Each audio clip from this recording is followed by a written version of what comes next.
नमस्कार, मैं हूं आपके साथ अंकिता पाल। बुलेटिन की शुरुआत करते हैं। सीएम भजनलाल शर्मा ने प्रधानमंत्री नरेंद्र मोदी की प्रस्तावित बीकानेर यात्रा की तैयारियों के संबंध में बैठक ली है।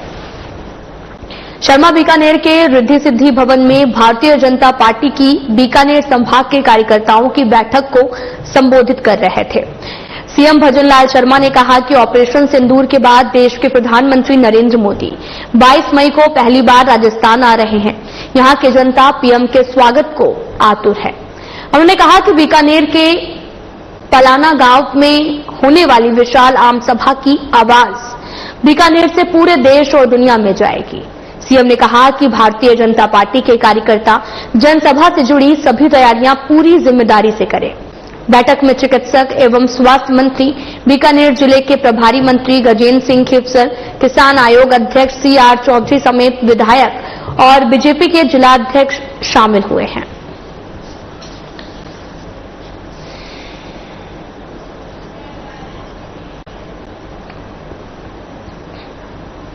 सीएम भजनलाल शर्मा शनिवार देर शाम जयपुर जाने से पहले जयपुर रोड पर रुके, चाय पर चर्चा की और इस दौरान केंद्रीय विधि एवं न्याय मंत्री अर्जुन राम मेघवाल, खाजूवाला विधायक डॉक्टर विश्वनाथ मेघवाल, कोयलालत विधायक अंशुमान सिंह भाटी मौजूद रहे।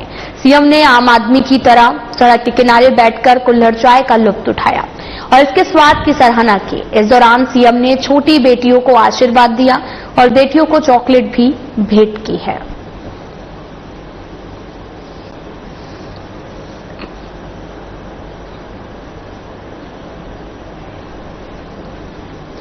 सीएम भजनलाल शर्मा शनिवार देर शाम जयपुर जाने से पहले जयपुर रोड पर रुके, चाय पर चर्चा की।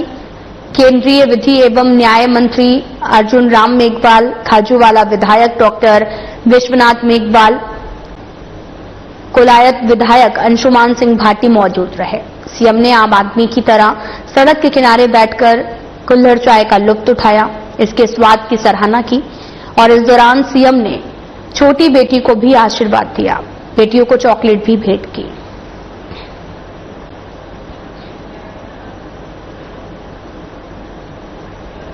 तो वहीं राजस्थान बीजेपी प्रदेश अध्यक्ष और राज्यसभा सांसद मदन राठौर को संसद रत्न पुरस्कार 2025 से सम्मानित किया गया है। उन्हें यह सम्मान राज्यसभा की ओवरऑल कैटेगरी में उत्कृष्ट प्रदर्शन के लिए प्राइम पॉइंट फाउंडेशन द्वारा प्रदान किया गया। यह पुरस्कार भारतीय संसद में प्रभावशाली और सक्रिय जनप्रतिनिधित्व को प्रोत्साहित करने के लिए हर साल दिया जाता है। मदन राठौर का यह चयन एक प्रतिष्ठित जूरी समिति ने किया है, जिसकी अध्यक्षता NCBC अध्यक्ष हंसराज अहिर ने की है। संसद रत्न पुरस्कारों का ये 15वां संस्करण है, जिसमें देश भर के 17 सांसदों और 2 संसदीय स्थायी समितियों को उनके उत्कृष्ट कार्यों के लिए सम्मानित किया जाएगा। ये चयन 18वीं लोकसभा की पहली बजट से बजट सत्र 2025 तक के लिए प्रदर्शन के आधार पर पारदर्शी प्रक्रिया से हुआ। मदन राठौर ने राज्यसभा में जनहित मुद्दों, नीतिगत चर्चाओं और विधायिकी कार्यों में सक्रिय भागीदारी निभाई। यह पुरस्कार समारोह जुलाई 2025 के अंतिम सप्ताह में नई दिल्ली में आयोजित होगा, जिसमें देश भर के सांसद, नीति निर्माता और मीडिया प्रतिनिधि शामिल होंगे। आपको बताते चलें कि राज्यसभा सांसद को संसद रत्न पुरस्कार दिया गया है और देश भर से 17 सांसदों का चयन भी किया गया है। दरअसल आपको यह भी बताते चलें कि NCBC अध्यक्ष हंसराज अहिर ने की है। संसद रत्न पुरस्कार का ये 15वां संस्करण है, जिसमें देश भर के 17 सांसदों और 2 संसदीय स्थायी समितियों को उनके उत्कृष्ट कार्यों के लिए सम्मानित किया जाएगा। ये चयन 18वीं लोकसभा की पहली बैठक के बजट सत्र 2025 तक के प्रदर्शन के आधार पर पारदर्शी प्रक्रिया से हुआ है।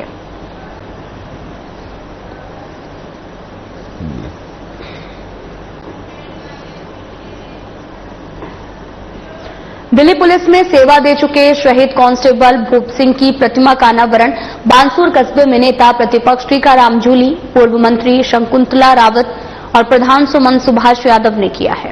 कार्यक्रम की शुरुआत अंबेडकर सर्किल से तिरंगा रैली के साथ हुई, जिसमें बड़ी संख्या में आमजन, गणमान्य व्यक्ति, शहीद के परिजन शामिल हुए।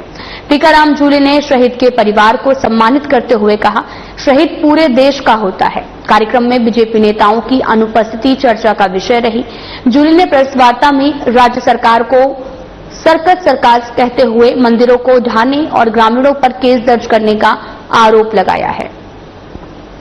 उन्होंने आईफा अवार्ड्स पर खर्च और धार्मिक योजनाओं की अनदेखी पर भी सवाल उठाए। केंद्र सरकार पर निशाना साधते हुए उन्होंने गौ तस्करी और कानून व्यवस्था को लेकर गंभीर आरोप लगाए हैं। शहीद कांस्टेबल की प्रतिमा का यहां पर अनावरण किया गया। नेता प्रतिपक्ष का सरकार पर तीखा प्रहार रहा। और आपको यह भी बताते चले कि दिल्ली पुलिस में सेवा दे चुके शहीद कांस्टेबल भूप सिंह की प्रतिमा का अनावरण बांसूर कस्बे में नेता प्रतिपक्ष टीकाराम जूली, पूर्व मंत्री शकुंतला रावत द्वारा किया गया। भूप सिंह जी जो कि शहीद हो गए थे 17 में, तो उनकी मूर्ति का अनावरण है आज। और हमारे राजस्थान के प्रतिपक्ष के नेता सम्माननीय टीकाराम जूली जी वो उनका मूर्ति का अनावरण करेंगे। यहाँ पर पधार रहे। बांसूर में आने पर हम उनका हार्दिक अभिनंदन करते हैं, स्वागत करते हैं। और शहीद किसी एक का नहीं होता, वो पूरे भारत देश का होता है, भारत माता का होता है। उन्होंने अपने प्राणों की जो आहुति दी वो अपने देश की सेवा करते हुए दी। हम उन्हें श्रद्धांजलि देते हैं और उन्हें नमन करते हैं। उनके परिवार को ईश्वर और शक्ति दे। उनकी जो पत्नी है ममता वीरांगना है, उनके एक बेटा एक बेटी है। तो आज उनकी मूर्ति का अनावरण है यही बांसूर में। तो हम उसी प्रोग्राम में शामिल होने के लिए नेता प्रतिपक्ष टीकाराम जूली जी का स्वागत करने के लिए यहाँ पर सभी हम कांग्रेस के कार्यकर्ता खड़े। बगरू विधानसभा क्षेत्र के विकास को नई गति देते हुए रविवार को विधायक डॉक्टर कैलाश वर्मा ने जयपुर विकास प्राधिकरण द्वारा स्वीकृत ददिया मोड़ से भटेड़ होते हुए रामसिंहपुरा तक सड़क के नवीनीकरण और सुंदरीकरण कार्य का विधिवत शिलान्यास किया है। इस अवसर पर विधायक डॉक्टर वर्मा ने कहा कि ये मार्ग क्षेत्रवासियों को लंबे समय से अपेक्षित मांग थी। इस कार्य के पूरा होने से न केवल आमजन की आवाजाही सरल होगी, बल्कि बरसात के दिनों में जल भराव की समस्या से भी राहत मिलेगी।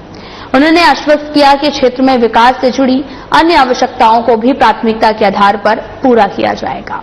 शिलान्यास समारोह में ग्राम पंचायत ददिया की सरपंच, स्थानीय जनप्रतिनिधिगण, बीजेपी मंडल अध्यक्ष, पार्टी पदाधिकारी, समस्त वार्ड पंच, पार्टी कार्यकर्ता और सैकड़ों की संख्या में ग्रामीण जन मौजूद रहे। और साथ ही आपको यह भी बताते चलें कि विधायक का आभार व्यक्त किया, सरकार की योजनाओं में विश्वास भी जताया है।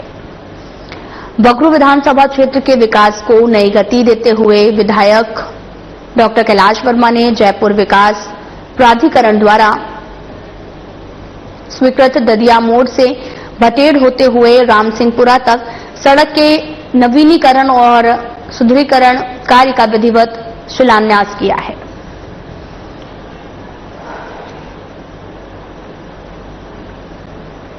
संयोजक और नागौर सांसद हनुमान बेनीवाल ने ऐलान किया कि 25 मई को जयपुर में से सरकार के खिलाफ आर पार की लड़ाई का जन सैलाब उमड़ेगा। यह आंदोलन एसआई भर्ती 2021 को रद्द कराने, राजस्थान लोक सेवा आयोग के पुनर्गठन की मांग को लेकर किया जा रहा है। हनुमान बेनीवाल का कहना है कि पेपर लीक की गूंज से जो भर्ती शुरू हुई है उसमें 2 आरपीएससी सदस्य और कई आरोपी गिरफ्तार हो चुके हैं, लेकिन सरकार आंखें मूंद कर बैठी है। लाखों बेरोजगारों के भविष्य के साथ खिलवाड़ किया जा रहा है, मगर अब फैसला होकर रहेगा। 25 मई को राजधानी में राजस्थान के 1 लाख युवा जुटेंगे और अपने हक की आवाज बुलंद करेंगे। आपको बताते चलें कि 25 मई को आर पार की लड़ाई होगी, ऐसा कहना है बेनीवाल का, जहां पर हनुमान बेनीवाल ने ऐलान किया कि 25 मई को जयपुर में से सरकार के खिलाफ आर पार की लड़ाई का जनसैलाब उमड़ेगा।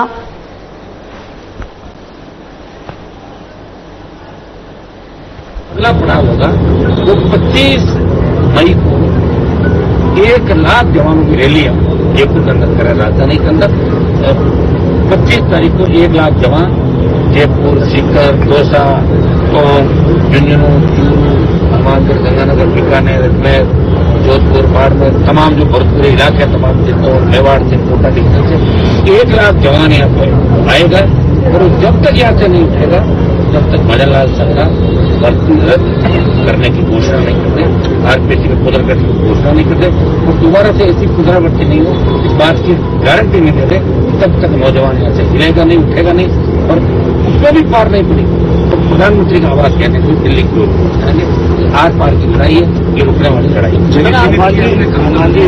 जगह नरेंद्र मोदी भी राजस्थान दौरे पे आ रहे हैं, तो आज वो भी यार, फिर राहुल गांधी का भी कोई कहना था उसके बाद मैं आता हूँ। तो आप हमेशा मुझे देखा होगा, पहले प्रधानमंत्री आते हैं, फिर वो आते हैं, उसके बाद RLP आती है। तो RLP आ जाएगी 25 तारीख को, संख्या भी आप देख लेना, जबरदस्त संख्या होगी हमारी। प्रधानमंत्री का तो खुद फौज ले आती है, सरकारी गाड़ियां और जब्त कर लेते हैं जबरदस्त लोग डाल के। जगह को लेकर हमने 4-5 पॉइंट जो अंदर जहाँ जहाँ जगह खाली में मानसरोवर भी हो सकता है, रामलीला भी हो सकता है, कोई दूसरा विद्याधर नगर भी हो सकता है, अंदर के जो हमारा आदर्श नगर भी हो सकता है, जहाँ हमें उचित जगह मिले, जहाँ पार्किंग की उचित व्यवस्था हो, शहर के लोग डिस्टर्ब नहीं हो, लोगों की आवाजाही पे किसी तरह का वो नहीं पड़े, लोग ये नहीं कि क्या रैली है, परेशान हो गए, ऐसा भी हम नहीं चाहते। और ये आर पार की लड़ाई का ऐलान है। खबर चूरू के तारानगर से है, जहां पर केंद्र सरकार की पीएम किसान सम्मान निधि योजना के अंतर्गत बनने वाली फार्मर आईडी में तारानगर ने अपना लक्ष्य अर्जित कर जिले में प्रथम स्थान पर रहा है।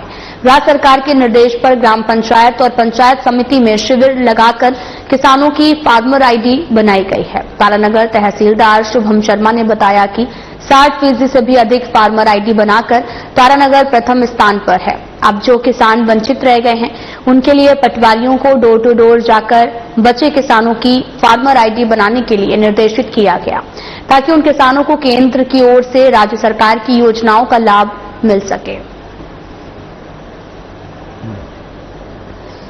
कि जो तारानगर है, मैं सबसे पहले तो तारानगर की जनता को और हमारे पूरे स्टाफ को मैं बड़ा धन्यवाद देता हूं कि तारानगर जो तहसील है उसने पूरे चूरू डिस्ट्रिक्ट में सबसे ज्यादा जो फार्मर रजिस्ट्री है वो अचीव की थी। हमने जो हमारा गोल था 60% जो टोटल पीएम किसान के बेनिफिशियरी है उनका रजिस्ट्रेशन करना, वो हमने सबसे पहले किया था और हमारे द्वारा ही किया गया। जो पूरे चूरू डिस्ट्रिक्ट में तारानगर ने प्रथम स्थान हासिल किया था। अभी आगे क्या चल रहा है इसमें? जी, अभी इसमें मैं आपके माध्यम से लोगों को जागरूक करना चाहूंगा कि जिन जिन पीएम किसान के और अन्य लाभार्थियों के फार्मर आईडी नहीं बनी है, वो हमारे पटवारी के माध्यम से अपनी फार्मर आईडी बना सकते हैं। पटवारियों के द्वारा अभी डोर टू डोर अभियान के रूप में इसे चलाया जा रहा है। अभी कहीं कैंप नहीं लग रहा, लेकिन पटवारियों के द्वारा जो किसान है पीएम किसान के बेनिफिशियरी हैं, रह गए हैं, बच गए हैं, किसी कारणवश वो नहीं आ पाए कैंप में, उनका अभी रजिस्ट्रेशन किया जा रहा है। फार्मर आईडी से किसान को क्या फायदा मिलने वाला है? फार्मर आईडी से एक तो जो पीएम किसान के लाभार्थी है, ऐसा बताया गया, सहकारिता विभाग द्वारा भी बताया गया है कि जो पीएम किसान के लाभार्थी है फार्मर आईडी में अपना रजिस्ट्रेशन नहीं करवाएंगे तो उन्हें आगे जो पीएम किसान का लाभ है उसे लेने में समस्याएं आएगी। तो मैं सबसे ये अपील करता हूं कि हमारे तारानगर की जनता को मैं अपील करता हूं कि वो आए और अपनी फार्मर। राजस्थान के बीकानेर जिले में स्थित देशनोक रेलवे स्टेशन का अमृत भारत योजना के अंतर्गत पूर्ण रूप से जीर्णोद्धार कर भव्य पुनर्निर्माण किया गया है। इसी क्रम में 22 मई को देश के प्रधानमंत्री नरेंद्र मोदी स्वयं देशनोक आकर इस नवनिर्मित स्टेशन का उद्घाटन करेंगे। इस ऐतिहासिक मौके की तैयारियों का मुख्यमंत्री भजनलाल शर्मा ने जायजा लिया और व्यवस्थाओं की समीक्षा की। देशनोक रेलवे स्टेशन को आधुनिक सुविधाओं से लैस किया गया है, जिसमें स्वच्छ प्रतीक्षालय, डिजिटल डिस्प्ले, हरित क्षेत्र और दिव्यांगजन हितैषी सुविधाएं शामिल हैं। बड़े हर्ष की बात है कि हमारे देशनोक में एक भव्य रेलवे स्टेशन का लोकार्पण करने के लिए मोदी जी खुद यहाँ पहुँच रहे हैं। इसके लिए पूरे देशनोक की जनता और बीकानेर जिले की जनता उनका हार्दिक अभिनंदन और स्वागत करते हैं।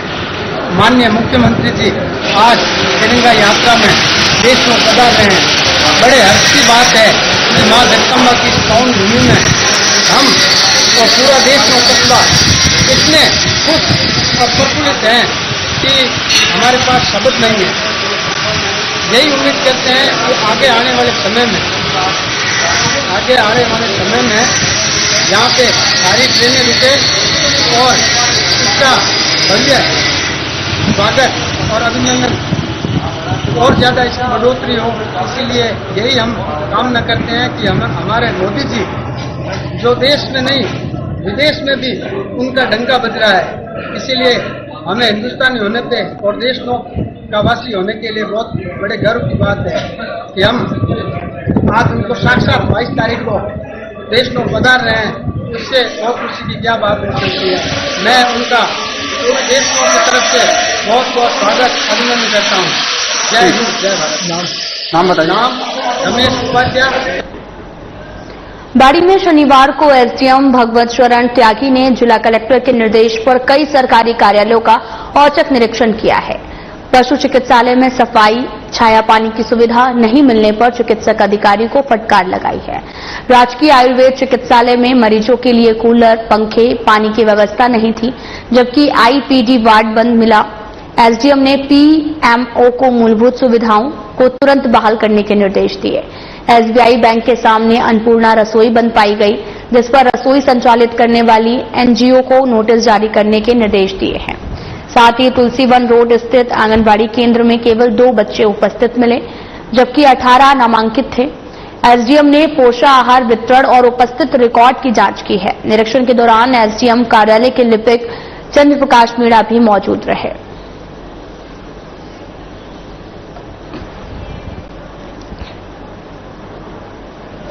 प्रचंड गर्मी और हीटवेव को देखते हुए सीएमएचओ जयपुर प्रथम डॉक्टर रवि शेखावत ने जिले के चिकित्सक संस्थानों का औचक निरीक्षण किया है और उच्च रक्तचाप अभियान और हीटवेव संबंधित आवश्यक चिकित्सक व्यवस्थाओं के लिए दिशा निर्देश दिए हैं।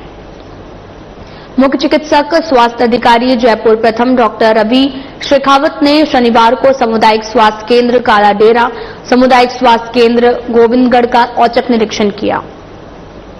उच्च रक्तचाप अभियान हीटवेव के अंतर्गत तैयारियों की समीक्षा करते हुए चिकित्सक संस्थानों में रोगियों को प्रदान की जा रही सुविधाओं का जायजा लिया है।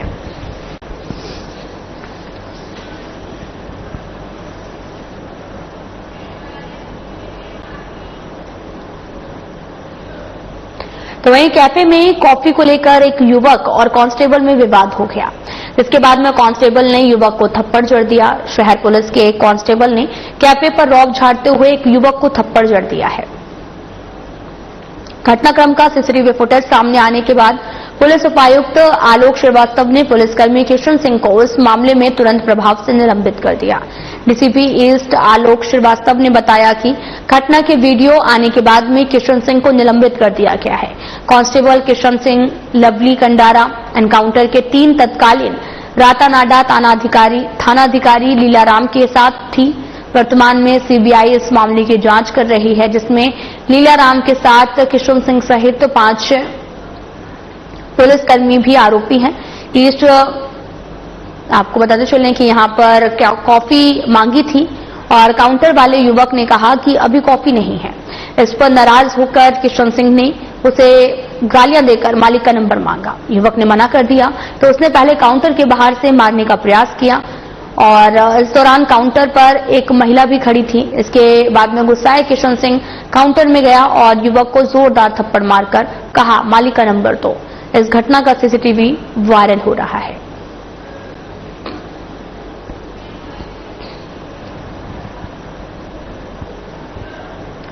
जोधपुर के माता का थान क्षेत्र में 2 दिन पहले ट्रक मालिक और परिवहन विभाग के बीच में विवाद गहराता जा रहा है। ट्रक मालिक भंवरलाल चौधरी का आरोप है कि उनका ट्रक सड़क किनारे खड़ा था, फिर भी विभाग ने बेवजह शराब पीने का आरोप लगाकर 27,500 का चालान बना दिया। घटना के वक्त विभाग के 2 अधिकारी वर्दी में थे और 2 सादा वर्दी में मौजूद थे, जिसे वसूली के उद्देश्य पर सवाल उठने लगे हैं। प्रत्यक्षदर्शियों ने भी ट्रक के किनारे खड़ा होने की पुष्टि की है। मामले पर दोनों पक्षों ने वीडियो जारी करके अपना पक्ष रखा, लेकिन विवाद थमता नजर नहीं आ रहा है। घटनास्थल पर भीड़ जमा होने पर अधिकारी मौके से चले गए, जिससे विभाग की कार्यशैली पर संदेह और गहरा रहा है। फिलहाल मामला उच्च अधिकारियों तक पहुंच चुका है, पर समाधान अब तक नहीं हुआ है। धान चौराहे पे मेरी गाड़ी खड़ी थी साइड में, सड़क से 50 मीटर दूर, आईटीओ के आए 4 आदमी, 2 ड्रेस में थे, 2 सिविल ड्रेस में थे। माता के तान चौराहे से यू टर्न लेके गाड़ी के पास आए और अवैध वसूली के लिए बोला था। अवैध वसूली के मना कर दिया तो उन्होंने मेरे गाड़ी का ऑनलाइन 27,500 चालान काटा। ठीक है, उसके बाद पाइप निकाला और मेरे साथ मारपीट की और खमीज के अंदर पैसे रखे हुए थे, वो पैसे और रॉयल्टी की रसीद ले ली। वहां पे पब्लिक वीडियो होने पे वीडियो भी बनाने लगा, मैंने भी वीडियो बनाया तो मेरे को शराबी घोषित किया, जबकि मैंने आज तक शराब नहीं पी। मेरा मेडिकल टेस्ट करा सकते हो और वहां पे सीसीटीवी कैमरे लगे हुए और पब्लिक है, उनसे पूछ सकते हो। ठीक है, उसके बाद उन्होंने मेरे ऊपर झूठा मुकदमा दर्ज किया है और उसके खिलाफ कानूनी कार्रवाई हो और सख्त से सख्त कार्रवाई है और जांच।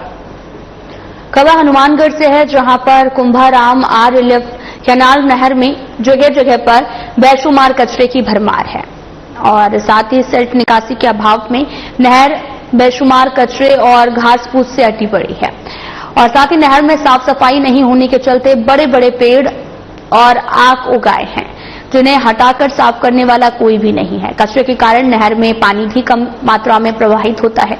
किसानों ने नहर की साफ सफाई करवाने की विभागीय अधिकारियों से कई बार बातचीत की, लेकिन आज तक कोई भी समाधान नहीं निकला। साथ ही बेशुमार कचरे और बड़े बड़े पेड़ों के नहर में उगाने से नहर कभी भी टूटकर किसानों के लिए मुसीबत बन सकती है। लिफ्ट कैनाल से जुड़े जागरूक किसानों ने शीघ्र नहर की साफ सफाई करवाए जाने की मांग की है।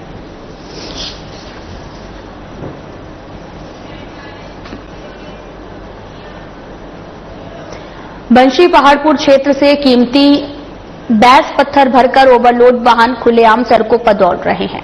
भजनलाल सरकार के नियमों की सरेआम अवहेलना हो रही है और खनन माफिया बेखौफ होकर कानून की आंखों में धूल झोंक रहे हैं। रॉयल्टी नाकों पर भी अवैध वसूली कर इन वाहनों को निकाला जा रहा है। प्रशासनिक अधिकारी की चुप्पी और कार्रवाई का अभाव कई सवाल खड़े करता है। जिम्मेदार विभाग मौन है और कोई ठोस कार्रवाई नहीं हो रही। आखिरकार ये अंधाधुंध खनन और अवैध परिवहन कब रुकेगा और कब होगी आमजन की सुनवाई? राजस्थान पुलिस ने ऑपरेशन हेराफेरी के तहत में फर्जी डिग्री रैकेट के मुख्य सरगना बाबूलाल पटेल को गिरफ्तार कर बड़ी सफलता हासिल की है। जोधपुर रेंज की साइक्लोनर टीम और एसओजी ने बाबूलाल को असम से दिल्ली लौटते समय आनंद विहार स्टेशन पर पकड़ा है। अंग्रेजी शिक्षक के पद पर रहते हुए संदिग्ध विश्वविद्यालयों से सैकड़ों छात्रों की फर्जी डिग्रियां दिलवा चुका है। बाबूलाल पर 25,000 रुपए का इनाम घोषित था और वह कई मामलों में वांछित था। गिरफ्तारी से बचने के लिए वह बंदर टोपी और कंबल में छिपकर सफर कर रहा था, लेकिन छाछ पीते वक्त टोपी उतारने पर पुलिस की नजर में आ गया। गिरफ्तारी के समय उसने मोबाइल और उपकरण नष्ट करने की कोशिश की, जिन्हें पुलिस ने जब्त कर लिया है। सीमा पर तनाव कम होते ही अपराधियों के तनाव की सीमा बढ़ाने लगी है अब जोधपुर रेंज की साइक्लोनर टीम। देश के दुश्मनों के साथ, देश के बाहरी दुश्मनों के साथ सीमा पर तो युद्ध विराम हो गया और देश के आंतरिक दुश्मनों के साथ युद्ध का पुनः सूत्रपात किया है साइक्लोनर टीम ने और उसी की अगली कड़ी के रूप में ऑपरेशन क्रिसेंट मून चलाकर नशे की दुनिया के कुख्यात वांछित अपराधी 13 वर्षों से इसके स्वयंभू सरगना रहे चंद्र प्रकाश उर्फ सीपी पुत्र श्री मनोहर लाल, जो कि मतोड़ा हलोदी का निवासी है, पिछले लगभग 12-13 वर्षों से निर्बाध तरीके से नशे की दुनिया का सरगना बन बैठा था। उसकी गिरबां तक हाथ डालने में, उसको धर दबोचने में साइक्लोनर टीम को एक शानदार सफलता मिली है कल शाम। इस अपराधी पर 25,000 रुपए का इनाम घोषित था इसकी गिरफ्तारी पर। फिलहाल बुलेटिन में इतना ही। नमस्कार।